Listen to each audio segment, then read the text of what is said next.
আল্লাহ সুবহানাহু ওয়া তাআলা ইরশাদ করেন, আমরা তেলাওয়াত করতে যাইতেছি সূরা বাকারার 152 নম্বর আয়াত থেকে। আল্লাহ তাআলা ইরশাদ করেন, কাজেই তোমরা আমাকে স্মরণ করো।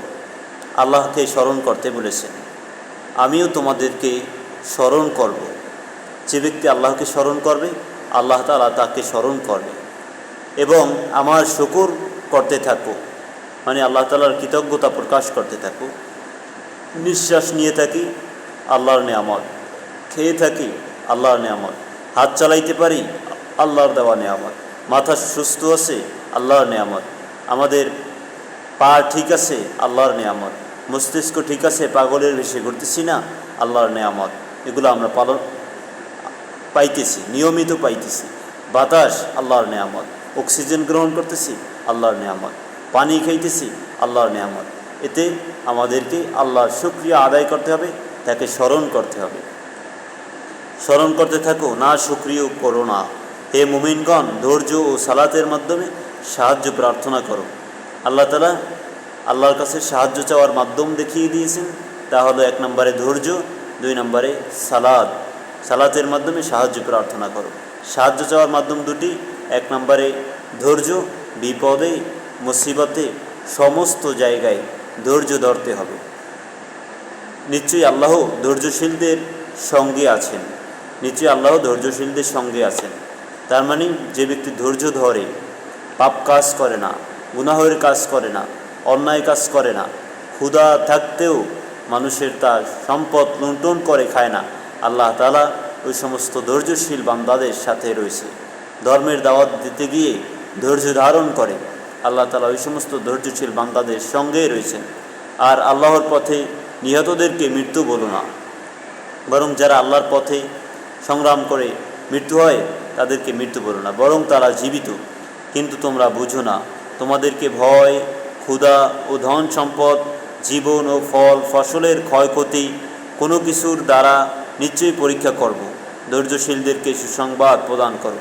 আল্লাহ তাআলা ভয় দিয়ে, ক্ষুধা দিয়ে, ধন সম্পদ, জীবন ও ফল ফসলের ক্ষতি করে মানুষকে কোনো কিছুর দ্বারা নিশ্চয়ই পরীক্ষা করব। ধৈর্যশীলদেরকে সুসংবাদ দাও।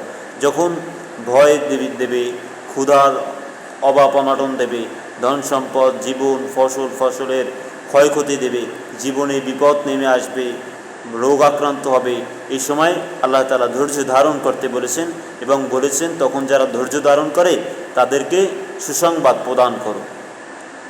নিশ্চয়ই যারা বিপদকালে বলে থাকে আমরা আল্লাহরই আর আমরা তারই দিকে প্রত্যাবর্তনকারী। এই যে আমরা বিপদ বালা মুসিবতে আল্লাহ তাআলা শিক্ষা দিয়ে দিয়েছেন, ক্বালু ইন্না লিল্লাহি ওয়া ইন্না ইলাইহি রাজিউন।